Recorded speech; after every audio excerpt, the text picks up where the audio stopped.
Covid కాలంలో ప్రపంచంలోనే ఆయన ఆస్తి, ఆయన సంపద పెరిగినంత తొందరగా ఏ ఒక్కరిది పెరగల.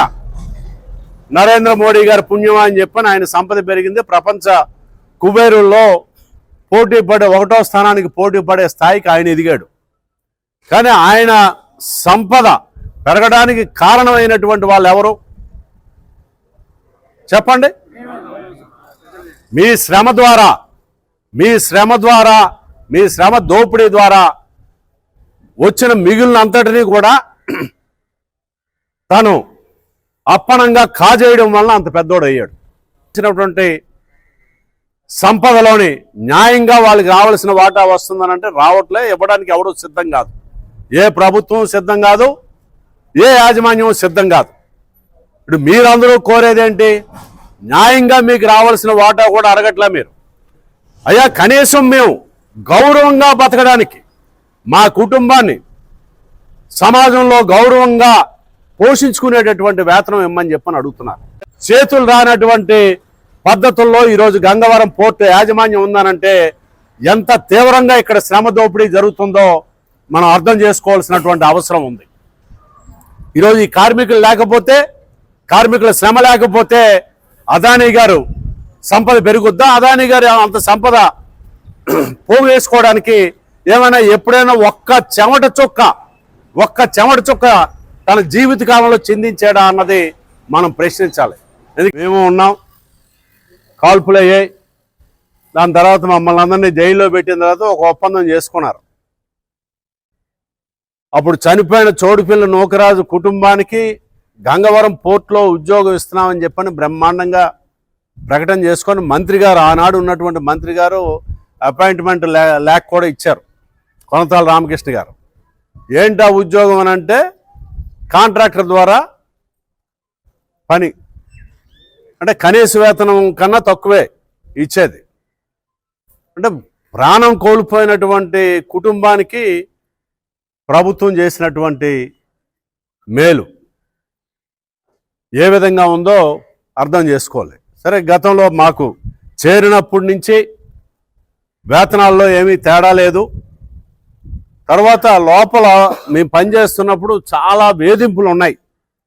ఆఖరికి పాస్కి వెళ్తే కూడా పోలీసులు తీసుకొచ్చి అరెస్ట్ చేయించి ఫైన్లు వేయడం ఎక్కడా లేదు. ఇప్పుడు దాకా దేశంలో నాకు తెలిసి ఏ పరిశ్రమలో ఈ రకమైనటువంటి వేధింపులు జరగల.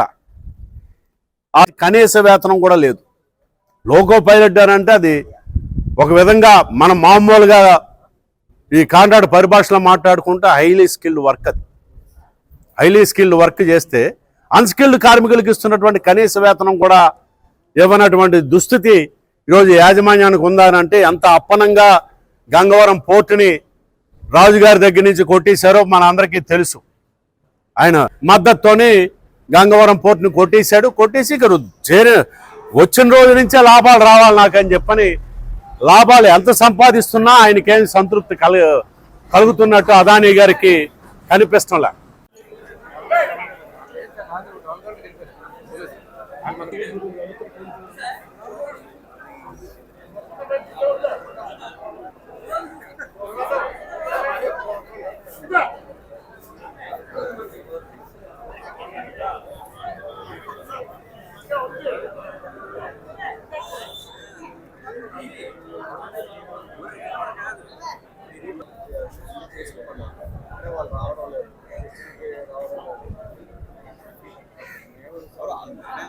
అటువంటి 2000 మందో 2500 మంది కార్మికులే కాదు, మీ సమ్మె వలన గంగవరం పోర్టు నిర్మాణం ఎందుకు సాగింది?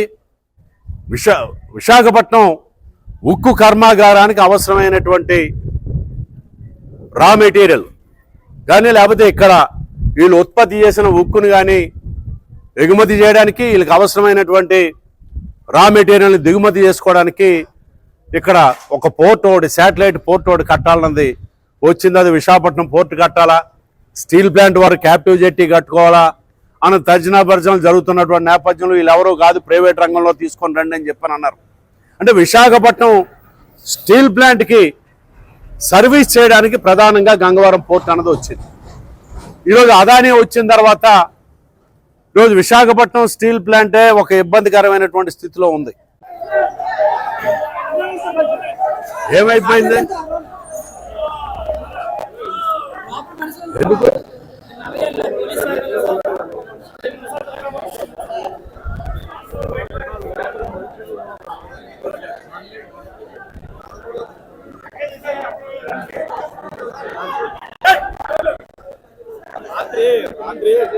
ఒంటి గంటకు వచ్చింది సార్. 1 గంటకు వస్తే ఇక్కడికి వచ్చింది, రెట్లు పంపించి వీళ్ళకి ఏమైపోయింది? లోపల ఏటైపోయింది?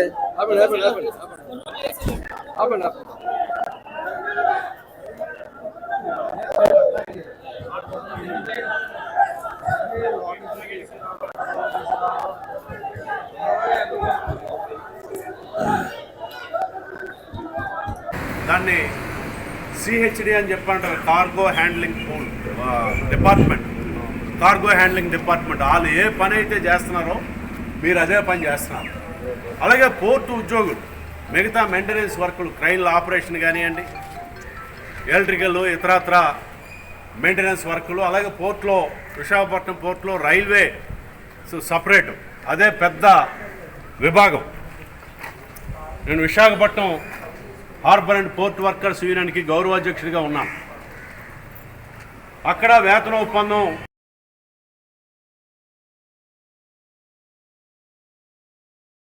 అన్ని పోర్టుల్లో ఉన్న పర్మనెంట్ కార్మికులకు సంబంధించి జరిగేటటువంటి వేతన ఒప్పందం. వాళ్ళకి ఇస్తున్నటువంటి వేతనాల్లో అదే రకమైన పని చేస్తున్నటువంటి మీకు ఇస్తున్నటువంటి వేతనాలు కానీ పరిశీలన చేస్తే వాళ్ళకి ఇస్తున్నటువంటి వేతనాల్లో పావు వాటా కూడా ఉండదు.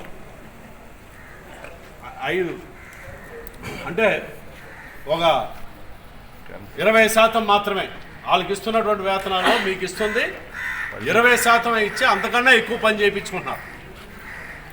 విపరీతమైనటువంటి శ్రమ దోపిడీ ఈరోజు అందరూ మాట్లాడుతున్నారు. బయట కూడా ఇప్పుడు మన ప్రధానమంత్రి గారితో కలిపి ఈ దేశ ఆర్థిక వ్యవస్థ బ్రహ్మాండంగా అభివృద్ధి చెందింది, ప్రపంచంలో మరోసారి నాకు అధికారం ఇస్తే ప్రపంచంలో 3వ అతిపెద్ద ఆర్థిక వ్యవస్థగా ఈ దేశాన్ని తయారు చేసేస్తాను, అంత పెద్ద ఆర్థిక వ్యవస్థ అయితే ఈ దేశం బ్రహ్మాండంగా ఈ దేశంలో ఉన్నటువంటి ప్రజలందరూ కూడా బాగా ఉండొచ్చు అనేటటువంటి పద్ధతుల్లో చెప్తా ఉన్నారు. నేను అన్నది ఆర్థిక వ్యవస్థలు పెరగడం వల్ల ఏమీ ఉపయోగం లేదు. ఈరోజు వాళ్ళు తెచ్చుకున్నటువంటి నీతి ఆయోగ్ వైస్ చైర్మన్గా పనిచేసినటువంటి అరవింద్ పనగారియా అన్న ఆయన మొన్న ఒక 4 రోజుల క్రితం భారతదేశంలో ఉపాధి అవకాశాలకేం తక్కువ లేదు, కానీ ప్రధాన సమస్య స్కిల్డ్ కార్మికులు తక్కువ వేతనాలకు పనిచేయడమే.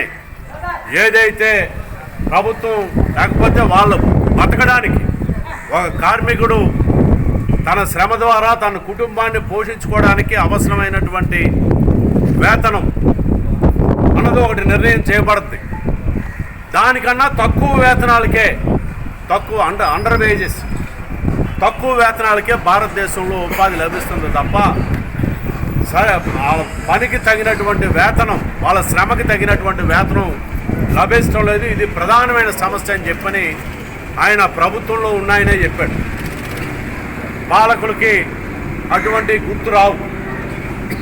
ఈరోజు అదానీ గారి చేతికి పోయింది ఈ పోర్టు, కృష్ణపట్నం పోర్టు వెళ్ళిపోయింది. మొన్ననే ఒరిస్సాలో ఉన్నటువంటి గోపాల్పూర్ పోర్టు కూడా